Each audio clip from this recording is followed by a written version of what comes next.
السلام علیکم ورحمۃ اللہ وبرکاتہ۔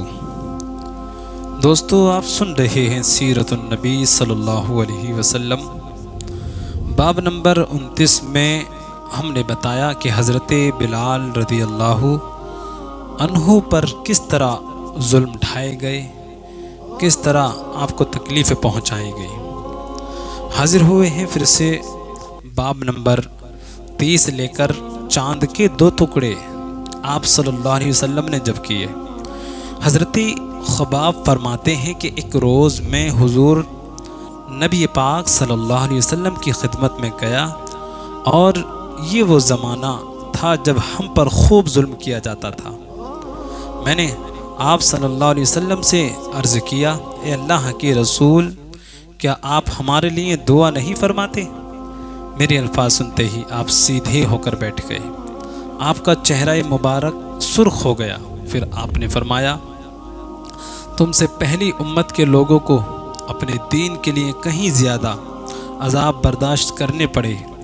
ان کے جسموں پر لوہے کی کنگیاں کی جاتی تھیں، جس سے ان کی کھال اور ہڈیاں الگ ہو جاتی تھیں، مگر یہ تکلیف بھی اب انہیں ان کے دین سے نہ ہٹا سکی۔ ان کے سروں پر آرے چلا چلا کر ان کے جسم 2 کر دیے گئے، مگر وہ اپنا دین چھوڑنے پر تیار پھر بھی نہ ہوئے۔ اس دین اسلام کو اللہ تعالیٰ نے اس طرح پھیلا دے گا کہ صنعاء کے مقام سے حضرت موت جانے والے سوار کو سوائے اللہ تعالیٰ کے کسی کا خوف نہیں ہوگا، یہاں تک کہ چرواہے کو اپنی بکریوں کے متعلق بھیڑیوں کا ڈر نہیں ہوگا۔ حضرت خباب بن عرد فرماتے ہیں کہ ایک دن میرے لیے آگ دہکائی گئی، پھر وہ آگ میری کمر پر رکھ دی گئی، اور پھر اس کو اس وقت تک نہیں ہٹایا گیا جب تک کہ وہ آگ میری کمر کی چربی سے بجھ نہ گئی۔ اللہ اللہ۔ ایسے ہی لوگوں میں حضرت عمار بن یاسر بھی تھے۔ حضرت عمار بن یاسر کو ان کے دین سے پھیرنے کے لیے مشرکوں نے طرح طرح کے ظلم کیے، آگ سے جلا جلا کر عذاب دیے، مگر وہ دین پر قائم رہے۔ علامہ ابن جوزی رحمۃ اللہ علیہ لکھتے ہیں کہ ایک مرتبہ آپ صلی اللہ علیہ وسلم اس طرف تشریف لے جا رہے تھے۔ اس وقت حضرت عمار کو آگ سے جلا جلا کر تکالیف پہنچائی جا رہی تھی۔ ان کی کمر پر جلنے کی وجہ سے کوڑ جیسے سفید داغ پڑ گئے تھے۔ آپ صلی اللہ علیہ وسلم نے ان کے سر پر ہاتھ پھیرا اور فرمایا، اے آگ ٹھنڈی اور سلامتی والی بن جا، جیسے کہ تو ابراہیم کے لیے ہو گئی تھی۔ اس دعا کے بعد انہیں آگ کی تکلیف محسوس نہیں ہوتی تھی۔ ام ہانی کہتی ہیں کہ حضرت عمار بن یاسر، ان کے والد یاسر، ان کے بھائی عبداللہ اور ان کی والدہ سمیہ، ان سبھی کو اللہ کا نام لینے کی وجہ سے سخت ترین عذاب دیے گئے۔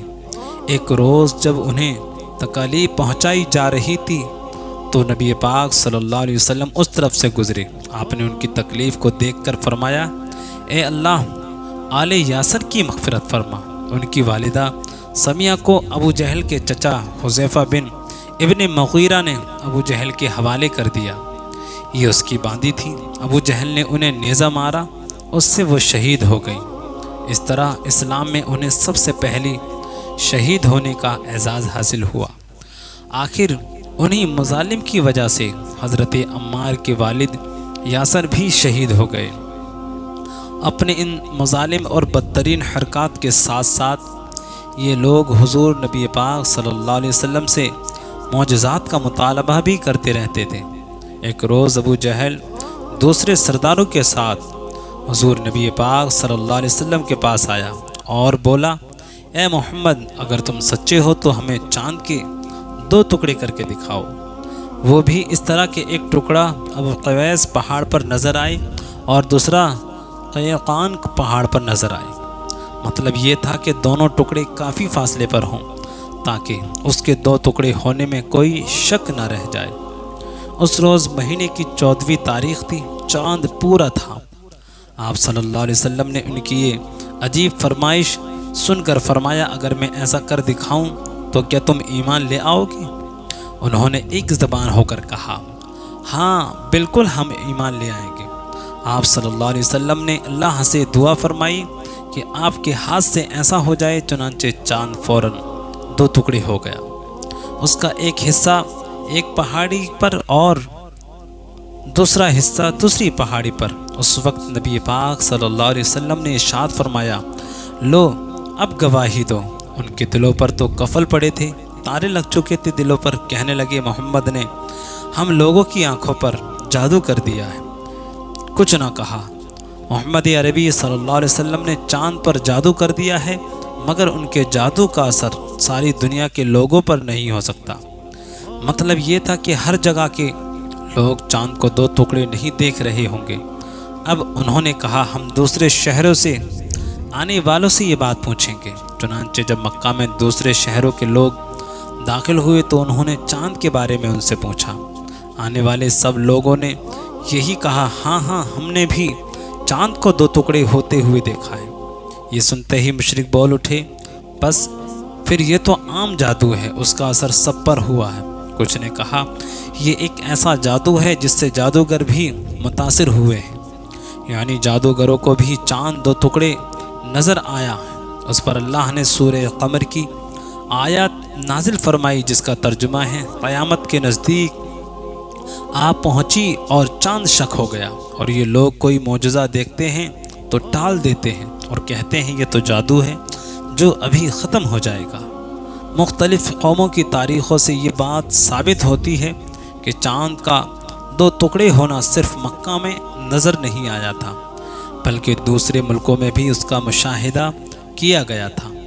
اسی طرح ایک دن مشرک نے کہا، اگر آپ واقعی نبی ہیں تو ان پہاڑوں کو ہٹا دیجیے جن کی وجہ سے ہمارا شہر تنگ ہو رہا ہے، تاکہ ہماری آبادیاں پھیل کر بس جائیں، اور اپنے رب سے کہہ کر ایسی نہریں جاری کرا دیں جیسی شام اور عراق میں ہے، اور ہمارے باپ داداؤں کو دوبارہ زندہ کرا کے دکھائیں۔ ان دوبارہ زندہ ہونے والوں میں قصہ بن کلاب ضرور ہوں، اس لیے کہ وہ نہایت دانا اور عقل مند بزرگ تھا۔ ہم اس سے پوچھیں گے کہ آپ جو کچھ کہتے ہیں سچ ہے یا جھوٹ۔ اگر ہمارے ان بزرگوں نے آپ کی تصدیق کر دی اور آپ نے ہمارے یہ مطالبے پورے کر دیے تو ہم آپ کی نبوت کا اقرار کر لیں گے اور جان لیں گے کہ آپ واقعی اللہ کی طرف سے بھیجے ہوئے ہیں۔ اللہ نے آپ کو ہماری طرف رسول بنا کر بھیجا ہے، جیسا کہ آپ دعویٰ کرتے ہیں۔ ان کی یہ باتیں سن کر نبی پاک صلی اللہ علیہ وسلم نے ارشاد فرمایا، مجھے ان باتوں کے لیے تمہاری طرف رسول بنا کر نہیں بھیجا گیا، بلکہ میں تو اس مقصد کے لیے بھیجا گیا ہوں کہ ایک اللہ کی عبادت کرو۔ تو دوستو، یہ تھا باب نمبر 30۔ آپ حضرات کو پسند آیا تو ہمارے چینل کو سبسکرائب کر کے بیل آئیکن کو ضرور دبا دیں۔ ملتے ہیں اگلے بات میں۔